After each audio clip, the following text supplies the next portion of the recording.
Welcome back to the Medicine Path, where we explore the intersection between modern medicine and ancient wisdom.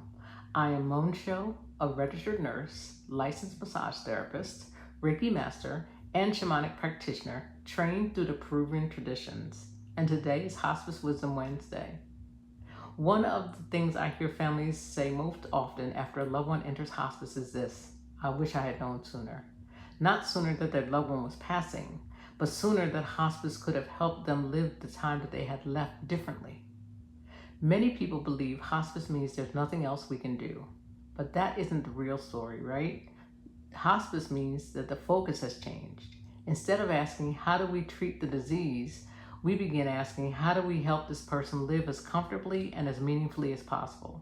And here are some of the things that families often wish they had known sooner. Number one, hospice is not just for the last few days. Many families wait until their loved one is actively passing before calling hospice. And then they say things like, I wish we had called sooner. Because hospice is not only about that moment at the end of life, it can provide support, symptom management, education, emotional support, and guidance for both the patient and the family.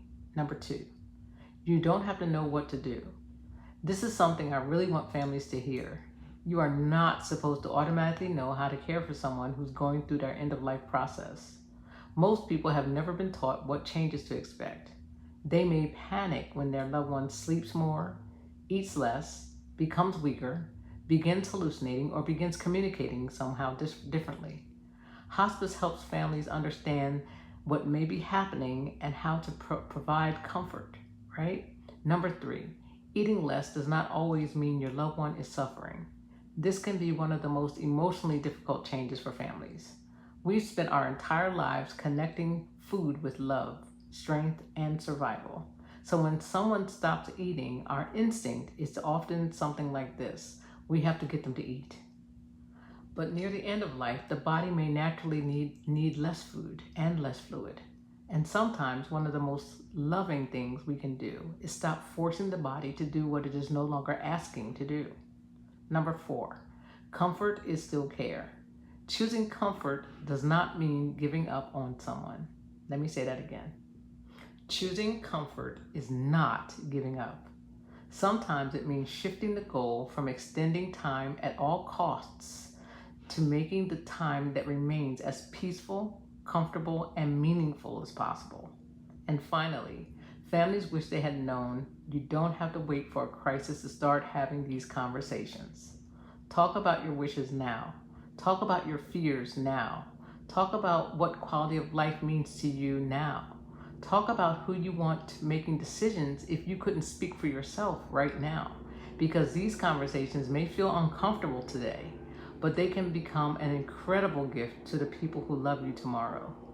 And maybe that's one of the greatest lessons hospice teaches us. We spend so much time preparing for birth, weddings, careers, and retirement, but almost no one teaches us how to prepare for the final chapter of life. And yet, when we understand what may be coming, we can sometimes replace fear with understanding, confusion with preparation, and panic with presence. And sometimes being fully present is the greatest gift we can give someone we love. Thank you for joining me for Hospice Wisdom Wednesday here on the Medicine Path, where we explore the intersection between modern medicine and ancient wisdom.